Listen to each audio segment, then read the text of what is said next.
door slammed 2 floors above me so hard my coffee jumped in the mug. I was sitting at my little kitchen table, half looking at a remodel plan for a ranch house outside Columbus, trying to figure out why the owner wanted 3 different closets in one hallway. Then the ceiling shook, something heavy bumped against a wall, and a second later I heard wheels dragging across the floor above me. Suitcase wheels. At that hour, in our building, that sound meant one of 2 things. Either somebody was leaving for the airport way too early, or somebody was leaving because they had nowhere else to go. I opened my apartment door. The elevator dinged at the end of the hallway. The doors slid open, and Natalie Griffith stood there with one hand wrapped around the handle of a gray suitcase. Her hair was pulled back, but loose pieces were stuck to her face. Her eyes were red.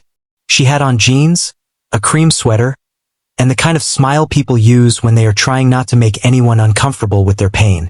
"Hey," she said. That was all she got out. I stepped into the hall. "Nat?" She looked down at the suitcase like she had forgotten she was holding it. Then she laughed once, but there was nothing funny in it. "Derek's gone." I had known Natalie since college. I had seen her mad, tired, tipsy, stressed, laughing so hard she couldn't breathe. I had never seen her look small. Natalie was the person who remembered everyone's birthday, kept extra phone chargers in her bag, and paid bills before they were due just because late fees annoyed her.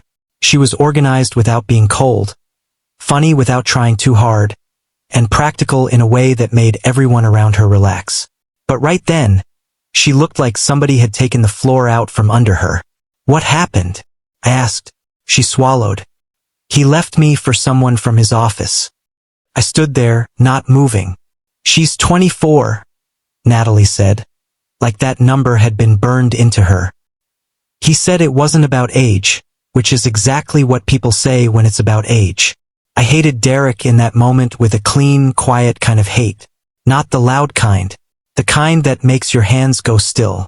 Natalie looked past me toward the stairs, then back at me. Her mouth trembled, and she pressed her lips together like she could hold herself in place if she just tried hard enough. Then she asked me, "Am I still beautiful?" That question hit me harder than the door slam. Because Natalie was beautiful. Of course she was. Anyone with eyes could see that. But that wasn't really what she was asking. Derek had not just left. He had made her feel like she had been compared, priced, and replaced. I wanted to tell her everything at once. That he was an idiot. That she had been the best thing in his life. That I had loved her for years and had spent those years pretending I was only being a good friend. But she was standing in front of me with a suitcase and shaking hands. This was not my opening. It was her worst night. So I said, "You're asking the wrong question." Her face changed, just a little. "What?" "Your worth was never supposed to be measured against somebody younger." She stared at me, kept my voice low. "Derek made you feel like you had to compete for something you already deserved. That's on him, not you." For a second, I thought she might break right there in the hallway. Instead, she nodded once, quickly, like she was taking that sentence and putting it somewhere safe until she could believe it. "I can't go back in there," she said. "You don't have to. My stuff is still everywhere." His stuff too. I just threw things in a bag. I don't even know what I packed. "Come downstairs." She glanced at my door. "Evan, I don't want to be a problem." "You're not. I'm a 34-year-old woman standing in your hallway with a suitcase because my life just turned into a bad apartment drama. Then come in before the neighbors start rating the episode." That got half a smile out of her. Barely there, but real. I took the suitcase from her, and she let me. That scared me a little too. Natalie usually refused help 3 times before accepting it. That night, she just released the handle. Inside my apartment, I made coffee because I did not know what else to do with my hands. She sat on the edge of my couch, wrapped in the blue blanket I kept folded over the back. Her suitcase stood by the coffee table like an unwanted guest. She told the story in pieces. Derek had been distant for weeks. New shirts, late nights, phone tilted away. Natalie had asked him straight out if something was going on, and he told her she was being insecure. Then that night, he came home and said he needed to be honest.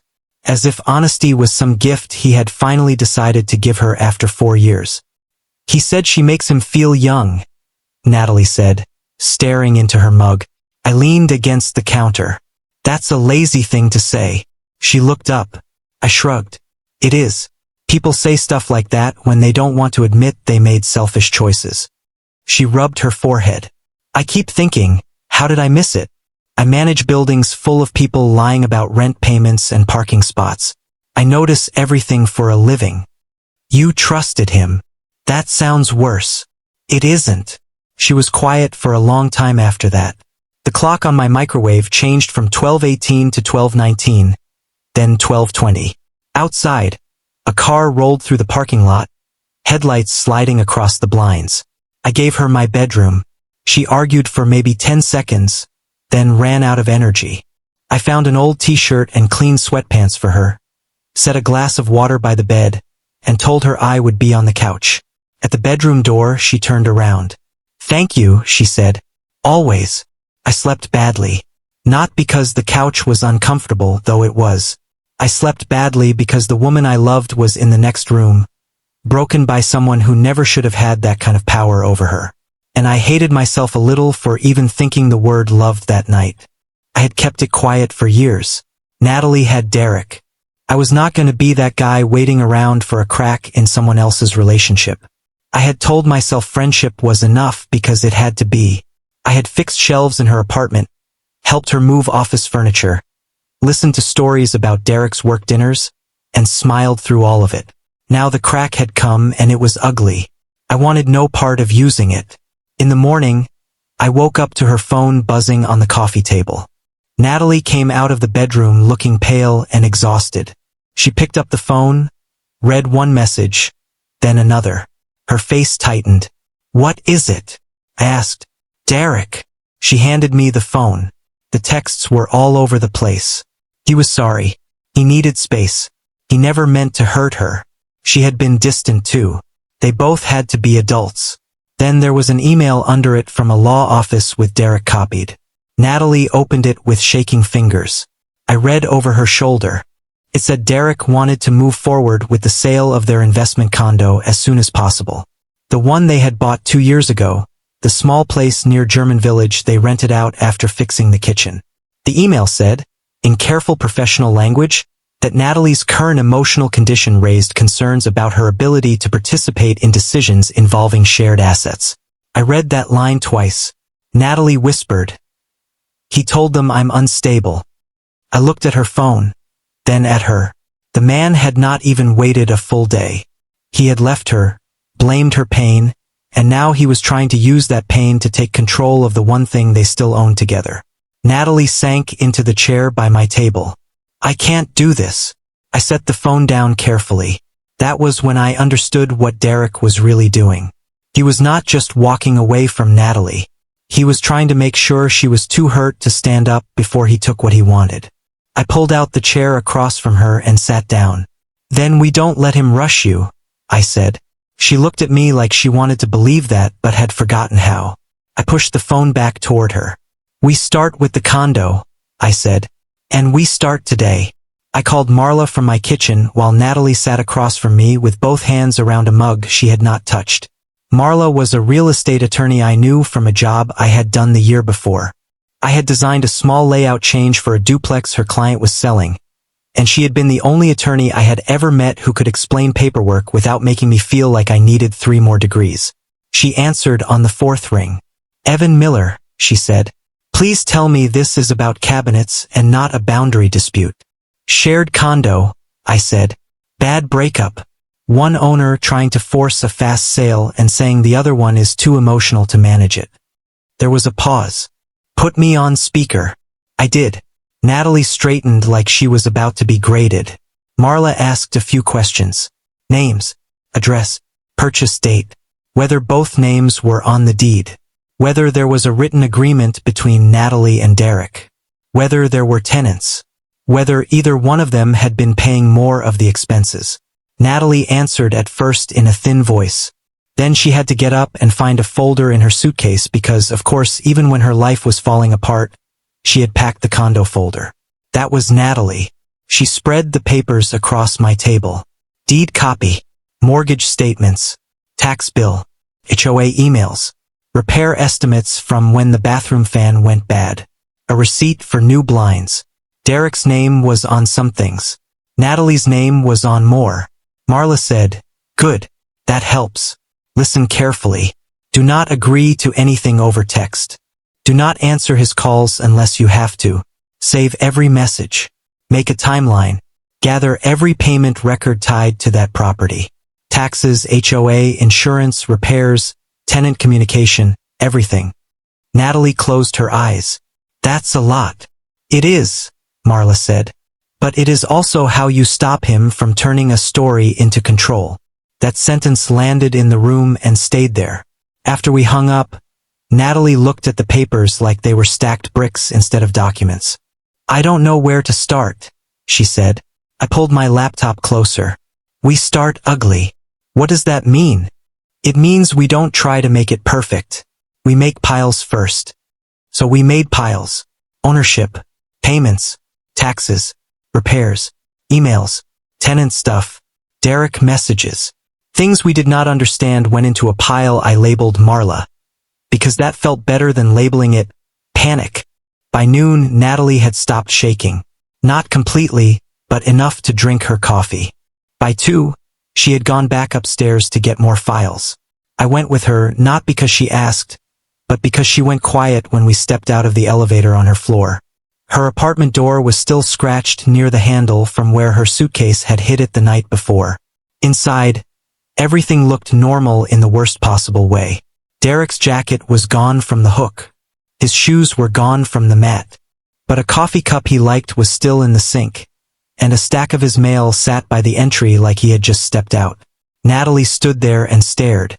"You don't have to do this part today," I said. She took a breath. "No, I need the records." We found them in a cabinet under her desk. 3 binders, 2 folders, and a shoebox full of receipts that she apologized for, even though the shoebox had saved more proof than Derek probably knew existed. That night, we worked at her kitchen table. Then the next night. Then the next. It became a routine before either of us said it out loud. I came up after work with takeout or coffee. She had her laptop open and folders waiting. Sometimes she was already in property manager mode, hair clipped up, sleeves pushed back, asking me to read dates off a statement. Sometimes she was sitting there in silence, staring at Derek's last message like it had teeth. On those nights, I made the first move. Not toward her, toward the work. "Show me the HOA payments," I would say. Or, "Let's do March through June tonight." Or, "Marla asked for tenant emails. We can knock those out." That helped. A task gave her somewhere to put her hands. Natalie started building a timeline on yellow legal paper because she said spreadsheets felt too clean for what Derek had done. She wrote down when they bought the condo, when the tenant moved in, when repairs happened, when Derek stopped responding quickly, when he started talking about needing space, when he finally left. At first, her handwriting was messy. By the second week, it looked like hers again. One Wednesday, she found an email from Derek refusing to approve a plumbing repair because he thought the tenant was being dramatic. Natalie had paid for it herself to keep the tenant happy. She stared at the email, then laughed under her breath. "What?" I asked. "He called me unstable," she said. "I was the one making sure the toilet worked. There are worse signs of instability." She looked at me, and for the first time since that night in the hallway, she really smiled. Small things started happening in between the papers. Our hands touched over a folder, and neither of us moved right away. She fell asleep on the couch one night with her head tilted toward my shoulder while I was reading through HOA statements. I sat there for 20 minutes, afraid to breathe too loudly, then reached for the blanket and covered her without waking her. Another night, she found me in the kitchen washing the forks from our takeout containers. "You don't have to clean up after me," she said. "I'm not. I'm cleaning up after us." She leaned against the counter. Her face was tired, but softer than it had been. "Why are you doing all this?" The question was quiet. Too quiet. I dried my hands on a dish towel. The truth rose up fast, too fast. Because I love you. Because I have loved you through birthday parties and bad dates and Derek's boring stories about office golf. Because watching you believe his version of you makes me want to put my fist through a wall, and I am trying very hard to be a decent man instead. But she was still raw. She was still waking up some mornings and remembering all over again. So I said, because you're my best friend. Her eyes stayed on mine. That's it? She asked. I could hear the disappointment, and it confused me so much I almost answered badly. That's enough, I said. She nodded and looked away. Yeah, I guess it is. But the air between us changed after that. Not in a big dramatic way. Just enough that I started noticing when she stood close behind me to read my screen. Enough that she stopped rushing out of hugs. Enough that when she thanked me, it sounded like she was thanking me for more than coffee and folders. Marla moved quickly once we sent the first batch of records. She wrote a response that was firm without being messy. Natalie was not refusing to cooperate. Natalie was asking for time to review shared finances, confirm contributions, and protect her ownership interest. Derek could not just declare urgency because it was convenient for him. 3 days later, Marla called while Natalie and I were eating noodles from cartons at her table. The first push is blocked, Marla said. He does not get a fast sale just because he wants one. We bought time. Natalie pressed a hand over her mouth. I watched her eyes fill. Thank you, she said into the phone, but her voice cracked halfway through. After the call ended, she stood up too quickly, like she needed to move before the relief knocked her over. Then she came around the table and hugged me. Not the polite kind, not the quick friend kind. She held on with both arms, her face turned into my shoulder, and for a second I felt the full weight of how tired she had been. I hugged her back carefully. That was the only word for it. Carefully. My hands stayed between her shoulder blades. My cheek did not press into her hair, even though I wanted it to. I did not let myself turn comfort into anything else. But she did not let go right away. When she finally stepped back, her eyes searched my face. Evan, she said. I waited. Then her phone buzzed on the table. Derek's name lit up the screen, and just like that, the room cooled. Natalie looked at it, then turned the phone face down. No, she said. It was one word, but it sounded like a door closing. Later that night, I left her apartment a little after 1 in the morning. The hallway was quiet. The elevator hummed somewhere below. I had a folder under one arm and my keys in my hand. I looked back at her door after it clicked shut. For 2 weeks, I had told myself I was helping her survive Derek. But that was not all it was anymore. Natalie was not just surviving. She was building herself back piece by piece, line by line, receipt by receipt. And somehow, without either of us saying it, I had become part of the life she was building next. The first photo showed Natalie and me walking out of her apartment building at 12:43 in the morning. I knew the time because whoever took it had circled the little clock on the lobby camera still before posting it. The second photo was from the coffee shop on Broad Street. Natalie and I were sitting in the corner booth, both bent over my laptop. Her shoulder was close to mine. My hand was on the table near hers. There were folders everywhere, but the angle made it look like a quiet date. The third one was worse. It was us outside the elevator, her wearing my old gray hoodie because she had spilled coffee on her sweater that night. She was laughing at something I said. I remembered that moment clearly because it had been the first time she laughed without catching herself afterward. Derek's friend posted all three. The caption said, "Funny how some people move on before they even break up." Natalie saw it before I did. I was at my desk at work, trying to finish a kitchen plan, when my phone buzzed 6 times in a row. Then she called. I answered fast. "Nat?" She did not say anything at first. I could hear her breathing. "What happened?" "They think I cheated," she said. I stood up so quickly my chair rolled back into the wall. "Who thinks that?" "Everyone." By the time I got upstairs that evening, her phone was face down on the kitchen table, but it kept lighting up anyway. Message after message. Some people asked questions like they were being fair. Some were not pretending. Did Derek know about Evan? Were you with him before? I thought you were better than this. One woman Natalie used to work with sent, "I'm not judging, but maybe Derek had a reason."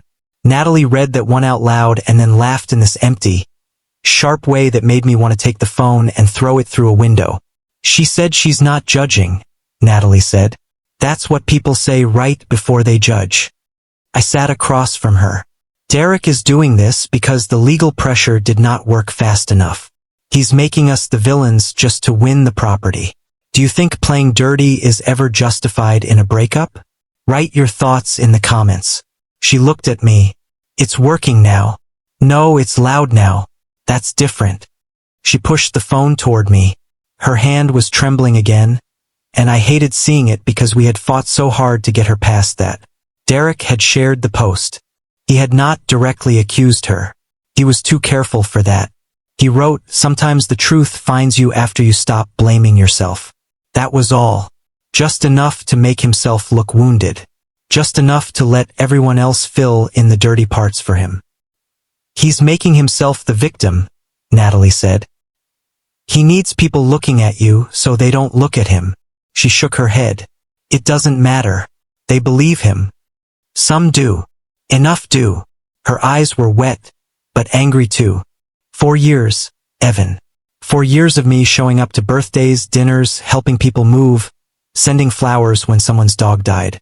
And one vague post from Derek, and suddenly I'm some lying woman who got caught.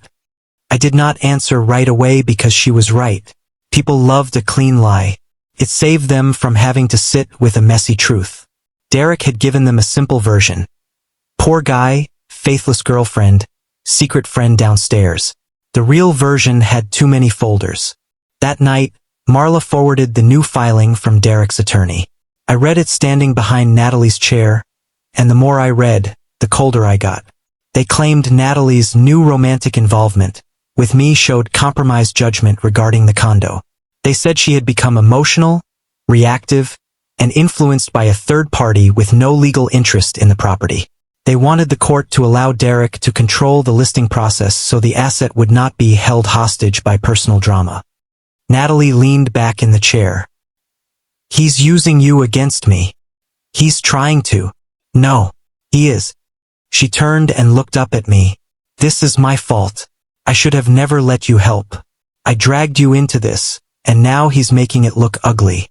I crouched beside her chair so she had to look at me straight. "Listen to me. We were not sneaking around. We were not hiding an affair. We were sorting tax bills and repair receipts because he tried to rush you into a sale before you could breathe." She wiped under one eye with the heel of her hand. I kept going. "He is counting on shame. That's the whole move. He wants you embarrassed enough to stop fighting." She stared at the table. "Don't give him that." For a few seconds, only the refrigerator hummed. Then Natalie whispered, "I'm so tired of being explained by him." That sentence stayed with me. I stood and paced once around the kitchen trying to think. I looked at the folders stacked by the wall. Taxes, HOA, repairs, tenant emails, insurance. All of Derek's pressure had been about forcing a sale, making Natalie seem too unsteady to stop him. Then something clicked. "Nat," I said, "when did Derek last pay his share?" She frowned. "Of what?" "The condo expenses." "He pays half." "Does he?" She opened her mouth, then closed it. I pointed to the folders. "We've been proving what you paid, but have we checked what he didn't?" For the first time all night, her face changed. She grabbed her laptop. We went through bank records, shared account transfers, credit card statements, HOA notices, tax payments, maintenance invoices. At first we found little things. A late reimbursement. A repair Natalie covered because Derek said he would send money Friday and never did. Then we found the bigger pattern.